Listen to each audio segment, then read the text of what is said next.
बड़े बाल, आंखों में सुरमा, माथे पर लाल टीका और गले में काला कपड़ा, कंधे पर गमछा, यही पहचान था दुर्लभ कश्यप का। आखिर कौन था दुर्लभ कश्यप और कहां का रहने वाला था, और कैसे इतनी छोटी सी उम्र में अपराध की दुनिया का बेताज बादशाह बनने का सपना देखने लगा। दोस्तों, अभी तक आपने कई गैंगस्टरों के बारे में सुना होगा, जैसे श्री प्रकाश शुक्ला, मुन्ना बजरंगी, मुख्तार अंसारी, ब्रजेश सिंह, धनंजय सिंह। लेकिन सब लगभग उम्र की उस दहलीज पर पहुंच गए थे जहां से जराइम की दुनिया में एंट्री करना बहुत आसान होता है। लेकिन बीडीएफ न्यूज की क्राइम सीरीज खलनायक में आज हम एक ऐसे गैंगस्टर की कहानी बताने जा रहे हैं जो बहुत ही कम उम्र में अपराध की दुनिया में अपना नाम स्थापित करना चाहता था। नाम दुर्लभ कश्यप, उम्र 16 साल, पेशा अपराध।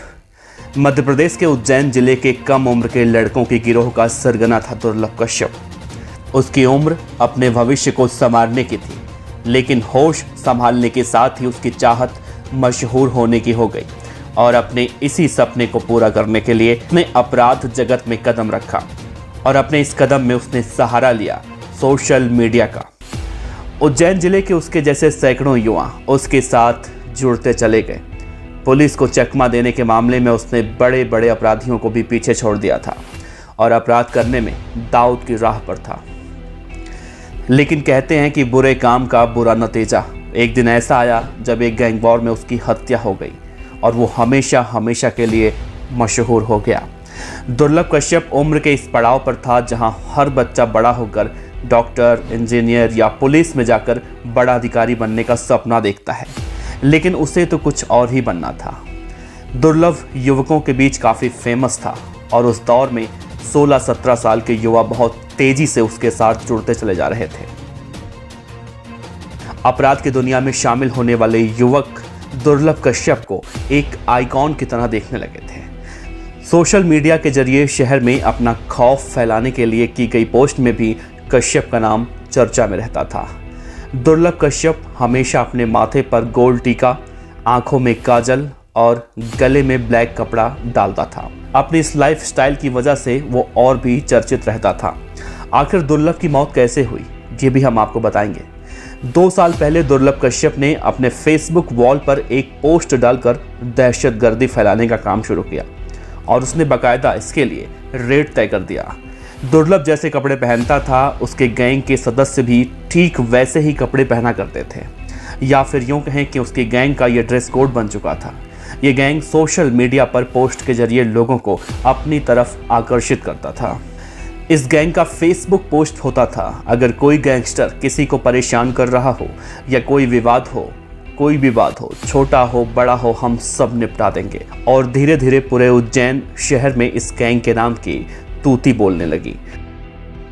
और आ गया साल 2018 जब दुर्लभ ने फेसबुक पर एक पोस्ट करके दहशत फैला दी और पहली बार इस गैंग के 23 लोगों को गिरफ्तार किया गया। पुलिस ने अक्टूबर 2018 में उस समय इस नई गैंग के 23 सदस्यों को गिरफ्तार किया जो कि कम उम्र के थे। इसमें कुछ नाबालिग भी थे। गुंडागर्दी, मारपीट, लोगों को डराने के मामले में केस दर्ज हुआ। दुर्लभ कश्यप का फेसबुक पर स्टेटस था कि वो कुख्यात बदमाश, हत्यारा और अपराधी है। कोई सा भी विवाद हो, कैसा भी विवाद हो, तो उससे संपर्क करें। इसी के साथ इन लोगों की प्रोफाइल पर हथियारों के साथ पोस्ट, धमकाने और दहशत फैलाने वाली पोस्टें भी डाली जाती थी। गैंग के लोगों की फेसबुक आईडी का संचालन करने के लिए एक टीम बना रखी थी जो दहशत फैलाने वाली पोस्ट करते थे। इस आईडी से जेल में बंद लोगों की भी फोटो पोस्ट की गई। दुर्लभ कश्यप एक ऐसा लड़का था जो नाबालिग अवस्था में ही अपराध की दुनिया में अपने पैर आगे बढ़ा चुका था और वो न केवल आपराधिक गतिविधियों में सम्मिलित हुआ बल्कि उसमें नए हम उम्र के लड़कों की लाइन तैयार की जो उसके फॉलोअर बन गए। और इसे फॉलो करने में उसका मुख्य साधन था सोशल मीडिया। फॉलोअर्स को बढ़ाने के लिए वो सबसे ज़्यादा फेसबुक पर एक्टिव था। कई बार उसने व्हाट्सएप ग्रुप भी बनाए और उसी के माध्यम से अपने लड़कों को मूवमेंट करवाना, कई जगह पर जाना, विवाद में शामिल होना, नशा करना, इस प्रकार की उसके लिए बातें आम हो चुकी थी। दुर्लभ का गैंग दिन दूना रात चौगुना फल फूल रहा था। रात के सन्नाटे में लोगों की गाड़ियों के शीशे तोड़ने से लेकर लूटपाट सब कुछ ये गैंग बहुत ही तेजी से कर रहा था।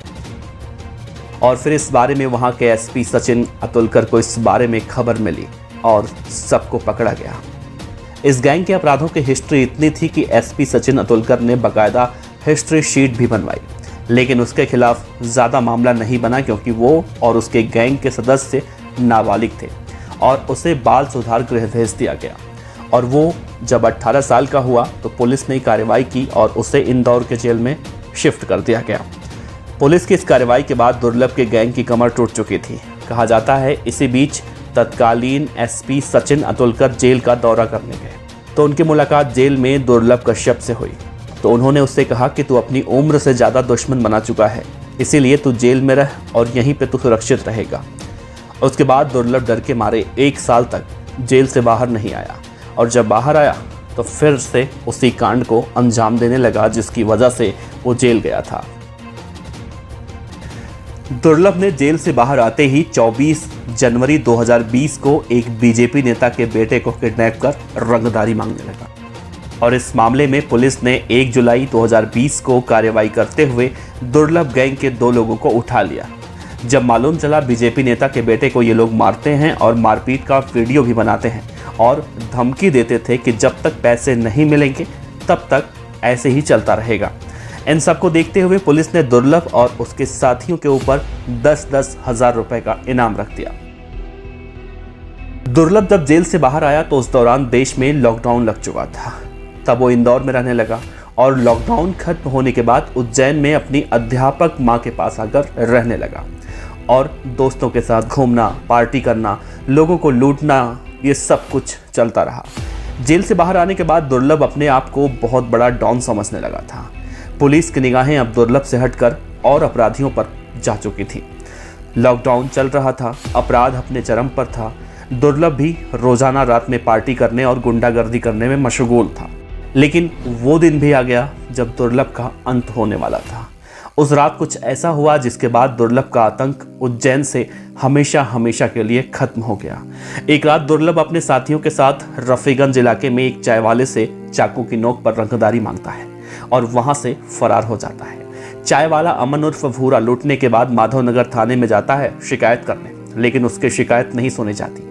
पुलिस वाले उसे डांट कर भगा देते हैं और दुर्लभ रात के 1 बजे फिर उसी चाय की दुकान पर पहुंचता है जहां पर एक शहनवाज नाम का युवक पहले से ही मौजूद रहता है। किसी बात को लेकर उन दोनों में कहासुनी होती है और तभी अचानक दुर्लभ अपने जेब से कट्टा निकालता है और शहनवाज को गोली मार देता है। गोली लगते ही शहनवाज वहीं गिर जाता है और वहां पर मौजूद उसके साथी दुर्लभ को घेर लेते हैं और चाकुओं से 34 वार दुर्लभ पर करते हैं।